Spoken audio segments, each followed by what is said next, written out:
मैं Puneet Kumar PS classes की daily current affair series में आपका स्वागत करता हूं।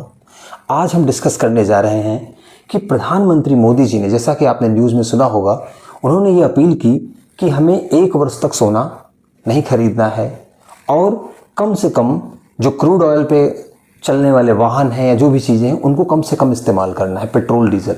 ठीक, तो आखिरकार इससे क्या इम्पैक्ट पड़ सकता है हमारी इकॉनमी पे, उसके क्या सकारात्मक लाभ क्या होंगे और उसके संभावित नकारात्मक प्रभाव क्या हो सकते हैं हमारी अर्थव्यवस्था पर, उसको आज हम समझेंगे। और लास्ट में हम समझेंगे कि क्या जो प्रॉब्लम है उससे निकलने का समाधान क्या है। ठीक, तो अब हम चलते हैं। अच्छा, आखिरकार ये सिचुएशन कैसी बनी है, तो मोटे स्तर पे आप जानिए, जो ईरान और अमेरिका इजराइल का जो टसल हुआ, जो एक वॉर चला, उससे कहीं ना कहीं ईरान पे जो अटैक हुआ और जो भी चीज़ें हुई, उससे वहाँ के जो क्रूड ऑयल का इंफ्रास्ट्रक्चर था वो काफ़ी डैमेज हो गया। अब क्रूड ऑयल का प्राइस बढ़ रहा है और चूंकि हम जानते हैं कि भारत अपने जितना भी वो क्रूड ऑयल इस्तेमाल करता है, पेट्रोल डीजल या गैसेस, उसका मैक्सिमम भाग वो आयात करता है। तो अब उस आयात से हमारी इकॉनमी पे बुरा प्रभाव कम से कम पड़े, इसीलिए अपील की गई है। लेकिन इस अपील के क्या सकारात्मक पहलू हैं और क्या नकारात्मक प्रभाव हैं, हम उस दोनों को जानेंगे, जिससे कि आपके एग्जाम में अगर यहाँ से क्वेश्चन मेंस में पूछा जाए या प्रीलिम्स के स्तर पे पूछा जाए, प्रभाव के कारण के स्तर पे, तो आप उसको आसानी से उत्तर दे सकें। तो अब देखते हैं कि लाभ क्या क्या हो सकते हैं। तो सोना नहीं खरीदने की जो अपील की गई, उसके लाभ हैं। पहले लाभ में बात करेंगे तो वो है विदेशी मुद्रा भंडार का संरक्षण। आप जानते हैं कि अगर हमें भारत एक देश के रूप में अगर विदेश से कुछ सामान मंगाना है तो हमारे पास फॉरेक्स रिजर्व होता है, विदेशी मुद्रा का भंडार होता है, जिससे हम उसको आयात करते हैं, इंपोर्ट करते हैं, और वो होता है डॉलर में। अब चूंकि जो सोना है भारत में, आप जानते हैं कि शादी विवाह या किसी भी फंक्शन की बात हो या निवेश के स्तर पर सोने को प्राथमिकता दी जाती है, और इसी के कारण 70 से 72 बिलियन डॉलर, यह एक बहुत बड़ा अमाउंट है। इतना बड़ा अमाउंट का सोना केवल इंपोर्ट किया जाता है। चूंकि भारत में उत्पादन सोने का बहुत कम होता है, तो हम मैक्सिमम 99% करीब हम जो उतना हम यूज करते हैं उसका हम विदेशों से मंगाते हैं। तो इससे क्या होता है, हमारे फॉरेक्स रिजर्व का एक बड़ा अमाउंट वहां खर्च हो जाता है। तो इससे क्या पहला लाभ होगा, विदेशी मुद्रा भंडार का संरक्षण होगा, फॉरेक्स रिजर्व का कंजर्वेशन होगा। दूसरा, रुपए का सुदृढ़ीकरण, मतलब रुपया आपका, जो अभी आप देख रहे होंगे कि रुपया आपका कहां पहुंच गया है, करीब इस समय 97 रुपया $1 के बराबर हो गया है, करीब 96.7 रुपीज हो चुका है इस समय। तो अब जो इतना तेजी के साथ रुपया गिर रहा है, तो अब इससे क्या होगा, जब हम आयात कम करेंगे तो डॉलर की डिमांड कम हो जाएगी, और डॉलर की डिमांड कम होगी तो रुपया मजबूत होगा। तो इसीलिए किया जा रहा है कि आप सोना कम खरीदिए, जिससे कि रुपया मजबूत हो सके, जो लगातार कमजोर हो रहा है। तीसरा पॉइंट हम देखते हैं। तीसरा पॉइंट क्या कहता है, चालू खाता घाटा कम होगा। चालू खाता घाटा क्या होता है, देखिए ऐसा है कि जब एक देश के रूप में हम जो सामान या वस्तुएं या सेवाएं का निर्यात या आयात करते हैं, उसका टोटल जो लेखा जोखा होता है वो चालू खाता में दर्ज होता है, जिसको इंग्लिश में बोलते हैं करंट अकाउंट। अब जब हम आयात ज्यादा करते हैं तो वो करंट अकाउंट क्या हो जाता है, डेफिसिट में चला जाता है। और अगर करंट अकाउंट हमारा डेफिसिट में जाएगा, घाटे में जाएगा, तो हमारे देश की जो रेटिंग होगी, जो अर्थव्यवस्था की रेटिंग होगी, वो क्या हो जाएगी, कमजोर। और अगर कमजोर हो जाएगी रेटिंग, तो हमें जो विदेशी ऋण मिलते हैं वो ज्यादा इंटरेस्ट पे मिलेंगे और जो निवेश होगा वो कम होगा। तो इससे हमारी अर्थव्यवस्था को नुकसान हो सकता है। तो ये अगर घाटा हमें कम करना है तो हमें सोना कम खरीदना होगा। चौथा पॉइंट, मृत पूंजी का उत्पादक वित्तीयन। इसका मतलब क्या है, क्योंकि आप जानते हैं कि हमारे यहाँ सोने का जो प्रयोग है वो निवेश के स्तर पे हो या आभूषणों के लिए मुख्यतः किया जाता है। आभूषण बनाने के बाद ज्यादातर क्या होता है, वो या तो घरों में पड़े रहते हैं या फिर वो बैंक के लॉकरों में पड़े रहते हैं। तो इससे क्या होता है, उस बड़ी मुद्रा का वो कहीं ना कहीं अपनी जो एक सर्कुलेशन में, जो एक चक्रण में इकोनॉमी में घूम सकती थी और कई कार्यों को आगे बढ़ा सकती थी, रोजगार पैदा कर सकती थी, वो मुद्रा क्या होती है, एक डेड एसेट के रूप में लॉकर में या घरों में पड़ी रह जाती है। तो ये चीज रुकेगा। और जब वो मुद्रा बैंकों के लॉकर में या घरों में सोने के रूप में मृत न होकर मार्केट में अवेलेबल रहेगी सेविंग के रूप में, पूंजी के रूप में, तो वो क्या करेगी, नए नए रोजगार पैदा करेगी और नए निवेश को बढ़ावा देगी। तो यहां पे हमने देखा कि इसके क्या लाभ हो सकते हैं, किंतु केवल लाभ ही नहीं है। क्योंकि देखिए, आप सिविल सर्विसेज में जब आप क्वेश्चन आते हैं, आप देखे होंगे जो PYQ है, प्रीलिम्स के हो या मेंस के, तो वहां पे क्रिटिकल एनालिसिस की बात की जाती है कि कोई भी अगर डिसीजन लिया जाता है तो उसके पॉजिटिव डायमेंशन क्या है और निगेटिव डायमेंशन क्या हो सकते हैं। हमें दोनों का ख्याल रखना होता है। ठीक, तो अब इसमें संभावित हानियां क्या हो सकती हैं। तो मैं आपको बता दूं कि जब आप सोना नहीं खरीदेंगे तो क्या क्या प्रभाव पड़ सकता है। तो नकारात्मक प्रभाव में देखेंगे, सबसे पहला क्या है, रोजगार व आभूषण क्षेत्र में संकट। अर्थात सोने का जो पूरा सेक्टर है, गोल्ड सेक्टर, उसमें एक बड़ा समुदाय कार्य करता है जिसकी संख्या करीब करीब 3.5 करोड़ के आसपास है।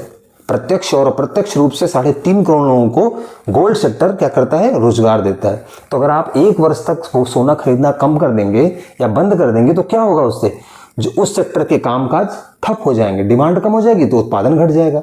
अब घट जाएगा तो इससे रोजगार पे प्रभाव पड़ेगा। तो ये एक नकारात्मक प्रभाव है। अच्छा, दूसरा, तस्करी में वृद्धि हो सकती है। एरो का मतलब, अप का मतलब है वृद्धि होना।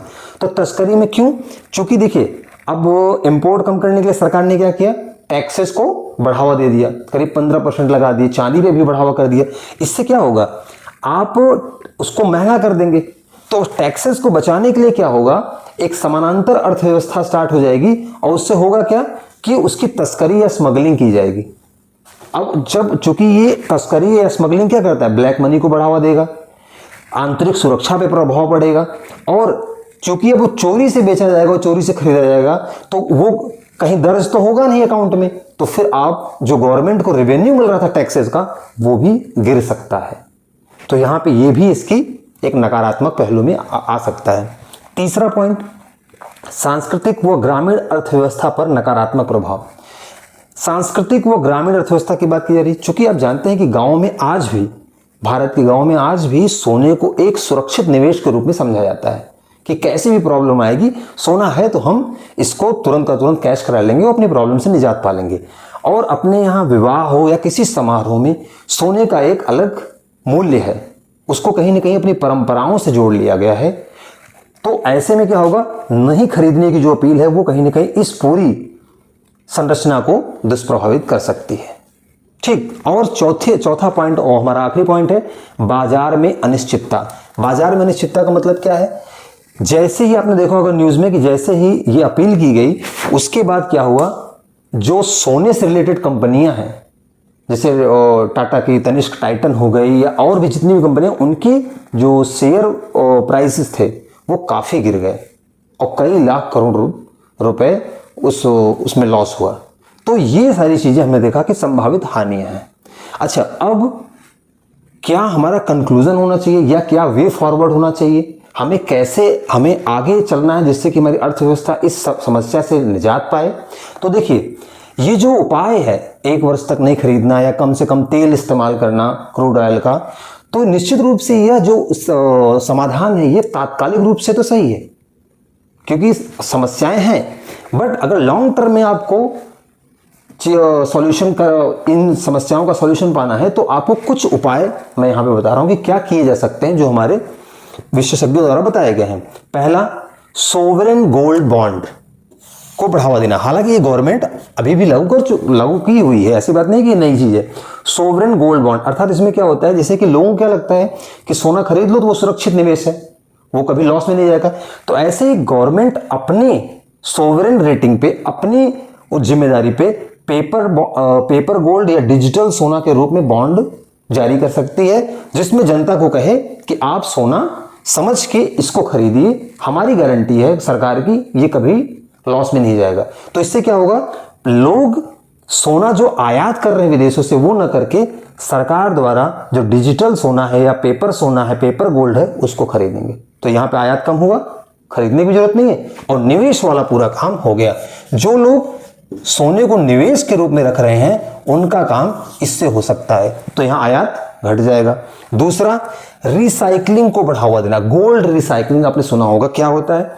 गोल्ड रिसाइकलिंग का मतलब होता है कि जो हमारे पुराने आभूषण हैं, जो कि पहने नहीं जा रहे हैं, सिक्के हैं, टूटे फूटे हैं, उनको क्या कहते हैं, गला के फिर से नए सोने के आभूषणों में अगर बदल दिया जाए तो नए आभूषण के लिए बाहर से सोना मंगाने की जरूरत नहीं होगी, अतः फिर आयात घट जाएगा।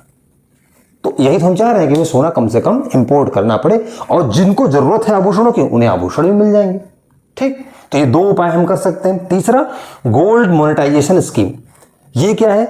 गोल्ड मोनेटाइजेशन स्कीम का मतलब होता है कि सरकार क्या करे, जो लोगों के घरों में सोने पड़े हैं और मंदिरों में सोने पड़े हैं, उसके बदले सरकार अगर एक पर्याप्त रूप से अच्छी ब्याज दर लोगों को प्रदान करे कि आप सोना जमा करिए, आपको ये ब्याज दर दी जाएगी, तो लोग इसमें रुचि ले सकते हैं, और जो क्या कहते हैं, सोने का जो क्या कहते हैं कि घरों में या मंदिरों में पड़ा हुआ है उसको हम बाजार में ले आएंगे और लोगों की जो जरूरत है उसको पूरी की जा सकती है, जैसे सोने का आयात घट जाएगा। तो आप एक बार इसका स्नैपशॉट ले लीजिए, जिससे आपको ये सारे पॉइंट आपके दिमाग में रहे। मेंस के स्तर पे इन पॉइंट्स का आप इस्तेमाल कर पाएंगे। मुझे उम्मीद है कि आपने इस पूरे जितना इसके positive, negative and way forward को समझा होगा, और इसका आप इस्तेमाल कर सकते हैं आपके अपने एग्जामिनेशन में। मेंस पॉइंट ऑफ व्यू से बहुत ही इंपॉर्टेंट है, और प्रीलिम्स में भी इसका क्वेश्चन पूछा जा सकता है। आपको हमारे वीडियो कैसे लग रहे हैं कमेंट में जरूर बताइए, क्योंकि हमें आपके फीडबैक की बहुत ही आवश्यकता है, जिससे कि हम इंप्रूव कर सकें। और अगर आपको कोई डाउट आता है तो आप उसको भी कमेंट सेक्शन में जरूर पूछिए। तो मिलते हैं अब नेक्स्ट लेक्चर में, तब तक के लिए हम आपसे अलविदा लेंगे। धन्यवाद।